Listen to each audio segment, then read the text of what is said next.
Bonjour, mon nom est Louise Nadeau, je suis conseillère en développement territorial à la MRC des Appalaches. Je vais vous parler d'un projet de transformation d'église à Sainte-Clotilde-de-Beauce, dans notre MRC, bien évidemment, mais surtout du financement des différentes étapes de ce projet de requalification. La municipalité de Sainte-Clotilde-de-Beauce est une toute petite localité, une municipalité rurale située dans la MRC des Appalaches, dans la région administrative de Chaudière-Appalaches et qui partage sa frontière avec la MRC de Beauce-Sartigat.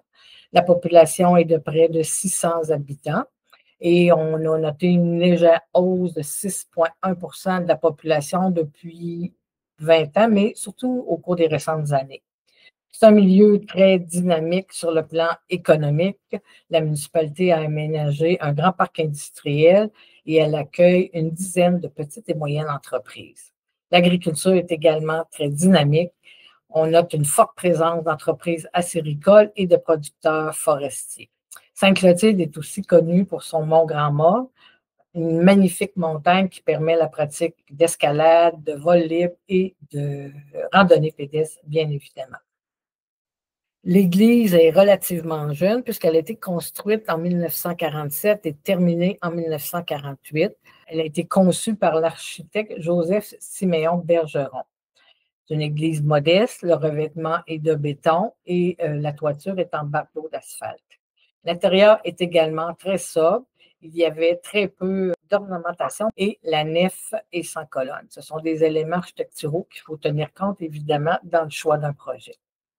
C'est un long processus de réflexion et de mobilisation qui a mené à la concrétisation du projet. Il y a eu plusieurs phases de développement et de nombreuses sources de financement. Et les usages, vous allez le voir, sont nombreux et diversifiés. La première réflexion remonte au milieu des années 90. Mais à ce moment-là, les paroissiens ne sont pas intéressés, ne sont pas prêts à voir la vocation de leur Église changer. La réflexion n'ira pas très loin à cette première étape-là. Par contre, la fréquentation du lieu va continuer de diminuer, ainsi que les ressources financières pour entretenir le bâtiment, de sorte que la fabrique va offrir à la municipalité de lui céder l'Église. Ça fait en sorte qu'il y a une nouvelle réflexion qui est entreprise en 2007 pour convertir l'église en centre multifonctionnel, étant donné qu'il n'y a pas de salle communautaire ni de gymnase à l'intérieur sur le territoire de la municipalité de Sainte-Clotilde-de-Beauce. C'est un passionné d'ailleurs de volley-ball et professeur d'éducation physique retraité, M. Julien Grondin, qui mobilise la population pour les rallier à son idée audacieuse. Le projet de transformation prend forme finalement en 2010. L'ébauche est présentée à la population qui sera grandement divisée. Comme il y a un règlement d'emprunt sur la table, un référendum sera nécessaire et le résultat sera très mitigé.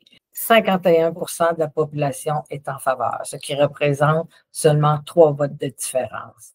En 2012, la municipalité fait l'acquisition de l'église. Les premiers travaux seront menés en 2014. On va procéder au retrait du jubé, au réaménagement du chœur. On fait un nouveau revêtement, évidemment, au sol pour le gymnase avec les lignages qui sont nécessaires pour la pratique des activités sportives. On aménage des salles de toilettes, des vestiaires et une cuisine. Et finalement, des travaux de plomberie et d'isolation seront nécessaires. Ces travaux totalisent plus de 621 000 $ en investissement et la municipalité bénéficie d'une subvention du programme d'infrastructure Québec Municipalité au montant de 357 188 $. En 2015-2016, on va procéder à l'installation de panneaux d'insonorisation acoustique au plafond de la salle principale, et ce grâce à une subvention du gouvernement fédéral, une subvention du programme Nouveaux Horizons pour les aînés au montant de 23 500 $. On procède aussi en 2018 à d'autres travaux majeurs sur le bâtiment, principalement sur son enveloppe. On va faire le revêtement de la toiture et isoler celle-ci. On va également rénover les entrées du bâtiment à l'entrée principale et aussi à l'entrée qui donne sur le sous-sol et qui permet aussi d'accéder à l'étage principal. Finalement, on remplace la rampe d'accès par un monte-personnes. Dans ce cas-ci, on va bénéficier de 2 subventions pour réaliser les travaux. D'abord, une nouvelle subvention du programme d'infrastructure Québec Municipalité au montant de 291 200 et une subvention des gouvernements provincial et fédéral, le programme de la taxe sur l'essence et de la contribution du Québec, qu'on appelle le TEC, une subvention dans ce cas-ci de 115 032 En 2003, on fait de nouveaux travaux pour remplacer certaines fenêtres et le tapis d'entrée du sous-sol. Cette fois-ci, on bénéficie d'une subvention du programme d'aide financière pour les bâtiments municipaux au montant de 19 567 En 2023, c'est des interventions plus à l'extérieur, sur le site du centre multifonctionnel qu'on va effectuer.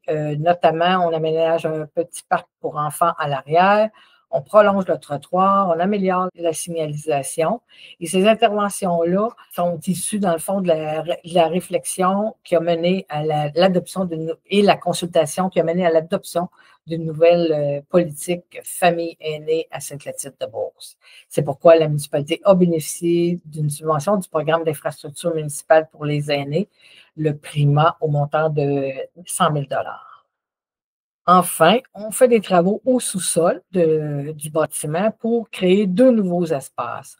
On aménage d'abord un local pour accueillir un service de garde éducatif en communauté. En fait, il s'agit d'un nouveau mode de garde qui permet aux éducatrices en milieu familial d'opérer leur garderie ailleurs que dans leur résidence privée. Dans ce cas-ci, c'est dans les locaux de la municipalité. Et ça a quand même permis 12 nouvelles places pour les enfants de la municipalité de Sainte-Clotilde-de-Beauce. Les travaux, c'était surtout pour la salle de toilette, la cuisinette, l'armoire, le vestiaire, donc tout ce qui était nécessaire pour accommoder le nouveau service de garde. On aménage également un 2e local pour accueillir la bibliothèque municipale qui était auparavant logée dans l'école primaire. Mais comme dans plusieurs cas dans notre région, les écoles manquent d'espace et demandent aux municipalités de relocaliser leur bibliothèque municipale. C'est ce qu'a fait Sainte-Clotilde en assumant une partie des coûts et recevant aussi un petit coup de pouce financier de leur député provincial au montant de 1 500 Finalement, en 2024, on ajoute un abri pour le monde personne grâce à une subvention à nouveau du programme d'aide financière pour les bâtiments municipaux. Le centre multifonctionnel 1025 doit évidemment son nom aux multiples usages qu'on retrouve à l'intérieur du bâtiment, mais aussi à son adresse, puisque le bâtiment est situé au 1025 de la rue principale à Sainte-Clotilde-de-Beauce. Aujourd'hui, ce bâtiment-là, c'est d'abord un gymnase pour les activités sportives. On pense au volleyball, au badminton, au shuffleboard et au pickleball. C'est également une grande salle communautaire pour les événements municipaux, les spectacles, les rassemblements familiaux et les célébrations de la parole. On a réservé un local pour la fabrique et évidemment, on a 2 nouveaux services au sous-sol, celui du service de garde en communauté et évidemment la bibliothèque municipale qui loge maintenant dans ce bâtiment. Le succès du projet repose sur plusieurs facteurs.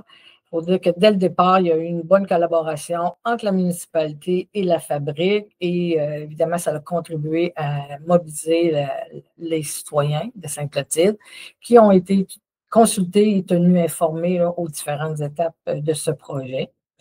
Le bâtiment, on vient de le voir, a plusieurs fonctions et on n'a pas hésité à innover. Je pense entre autres au service de garde qu'on y a aménagé plus récemment.